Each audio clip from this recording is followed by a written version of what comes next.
Assalamu alaikum everyone, Muniba Khan here. I am your nutritionist and I am here to sort out your all health related issues. So let's get into the video. आज मैं आपके लिए बहुत informative video लेकर आई हूँ जिसका topic है vitamin D.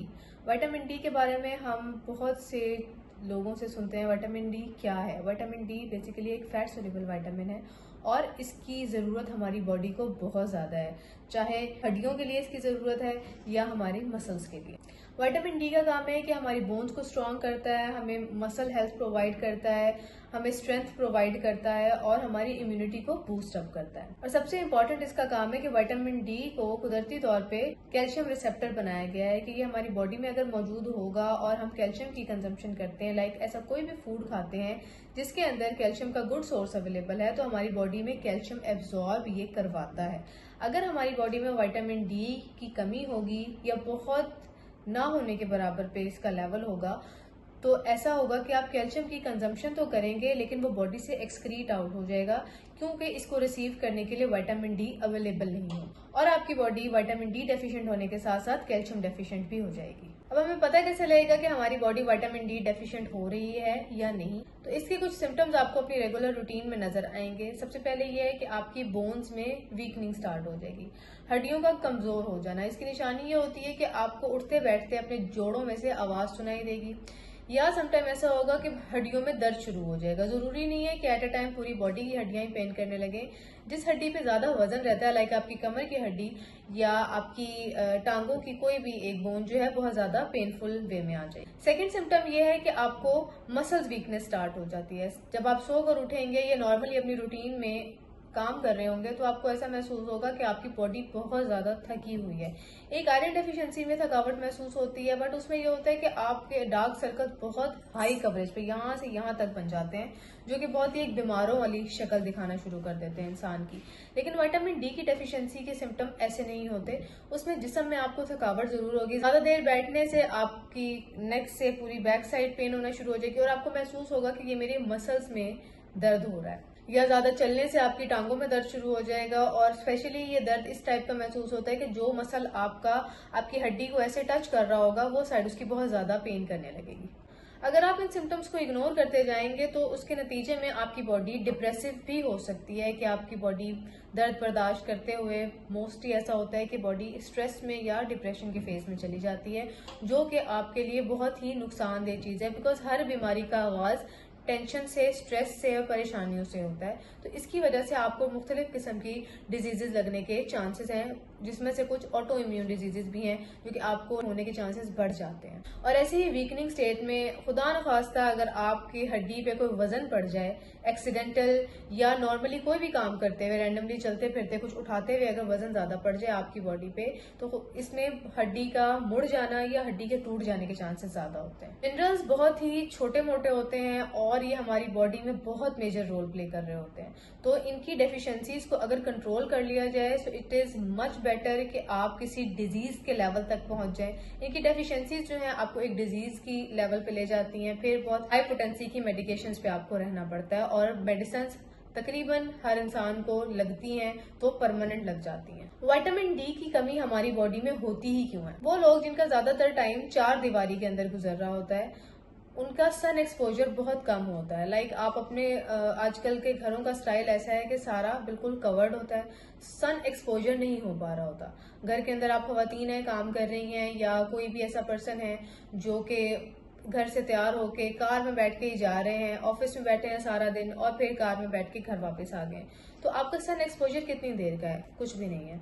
तो उसमें ये होता है कि आपकी बॉडी विटामिन डी प्रोड्यूस नहीं कर पा रही होती और बॉडी ऐसा ऐसा विटामिन डी की डेफिशिएंसी पर आ जाती है। अगर आपको स्किन पिगमेंटेशन है, लाइक फेस पे किसी किस्म के पिगमेंट्स बन चुके हैं, फ्रेकल्स हैं या कुछ भी निशानात इस टाइप के हैं, तो उसकी वजह से भी आपकी स्किन में जो मेलानिन है वो विटामिन डी के मेटाबॉलिज्म को स्लो डाउन कर देता है, जिसकी वजह से विटामिन डी ऑटोमेटिकली रिड्यूस होना शुरू हो जाएगा। जिनकी उम्र ज्यादा होती जाती है, खवातीन है या मर्द हजरात हैं, उनमें ऑटोमेटिकली विटामिन डी की डेफिशिएंसी होने लगती है। तो या वो लोग जो कि किसी भी किस्म की लिवर या किडनी जिगर और गुर्दे की मेडिकेशंस पर हैं, या किसी किस्म की उनकी सर्जरीज हुई है और उससे रिलेटेड वो कुछ पेनफुल क्राइटेरिया पे हैं, या कुछ भी इस टाइप के इशूज हैं जो कि मेन रिलेट करते हैं आपके जिगर और गुर्दे से। अगर आप इस किस्म की मेडिकेशंस पे हैं, या अगर किसी भी इंसान को जिगर और गुर्दे के मसाइल हैं, तो उनकी वजह से भी इनकी बॉडी में विटामिन डी का मेटाबॉलिज्म जो है वो स्लो डाउन हो जाता है और बॉडी डेफिशिएंट होना शुरू हो जाती है। अब बात सारी आ जाती है कि हम इस चीज को रिकवर अप कैसे करें। सबसे पहली वजह थी सन एक्सपोजर का ना होना, तो अपने सन एक्सपोजर को बढ़ाने की कोशिश करें।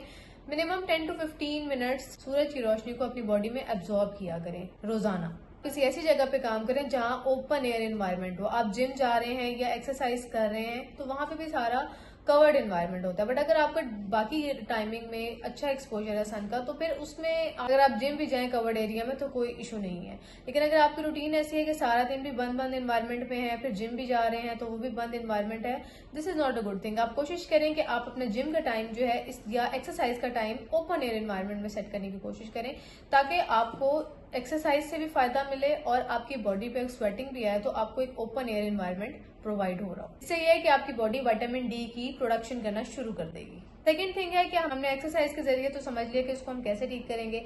अब आ जाती है आपकी डाइट, जो कि बहुत मेजर रोल प्ले करती है आपकी फिजिक को मेंटेन करने के लिए। फैटी फिश और मशरूम्स ये बहुत ही अच्छा सोर्स है विटामिन डी के लिए।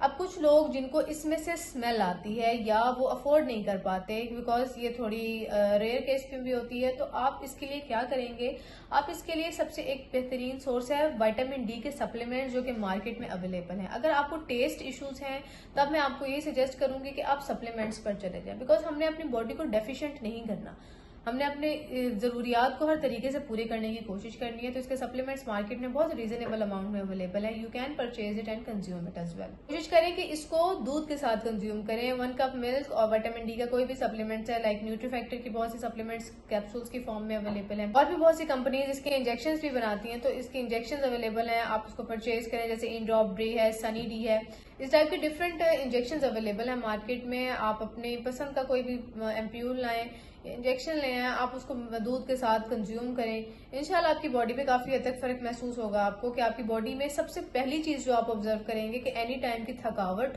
और मसल्स पेन ये खुद ब खुद रिड्यूस हो जाएगी आपकी बॉडी से। एग एक बहुत अच्छा सोर्स है, आप एग की कंजम्पशन कर सकते हैं, बॉयल एग खाएं। विटामिन डी की सबसे ज्यादा जरूरत पड़ती है ओल्ड एज पर्सनैलिटीज को, एडल्ट एज में, स्पेशली खवातीन जो कि रिप्रोडक्टिव फेज पे हैं, फैमिली मेकिंग फेज में हैं, या वो बच्चे जो कि इस टाइम ग्रोइंग एज में हैं। कि अपने घर में बच्चे होंगे, बहुत से बच्चों में बोन्स वीकनिंग की निशानी यही होती है कि विटामिन डी की कमी से एक सिम्टम ये भी नजर आएगा आपको कि कॉन्स्टिपेशन रहेगी बच्चे को बहुत ज्यादा। तो अगर आप विटामिन डी उसको अच्छी मिकदार में देंगे तो बच्चा कॉन्स्टिपेशन से रिलीफ फील करेगा। विटामिन डी तो सप्लीमेंट के फॉर्म में भी आप उसको दे सकते हैं। बहुत सी डेयरी प्रोडक्ट्स हैं, डेयरी प्रोडक्ट्स में आप कह सकते हैं कि हर वो चीज जो दूध से बनी हुई है, कोशिश करें कि घर में पकी हुई हो। आप मार्केट से प्रोसेस्ड चीजें मत परचेज करें, बच्चों के लिए भी या अपने लिए भी।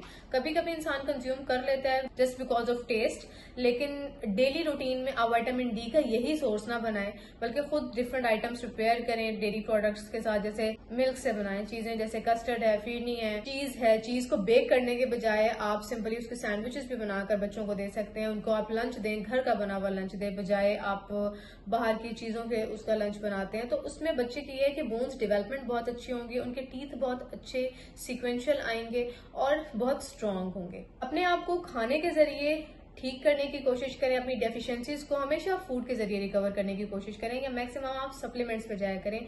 दवाइयों को अपनी रूटीन मत बनाएं अनटिल अनलेस आपकी कोई बहुत स्वेयर मजबूरी ना हो। अपना ढेर सारा ख्याल रखें। अगर किसी चीज की आपको समझ ना आए, किसी किस्म की कोई कंफ्यूजन हो, you can comment on my video. मैं आपके लिए स्पेशली एक वीडियो अपलोड कर दूंगी जिसमें आपके तमाम मसाइल को फिगर आउट किया जाएगा। अपना ढेर सारा ख्याल रखें। अल्लाह हाफिज।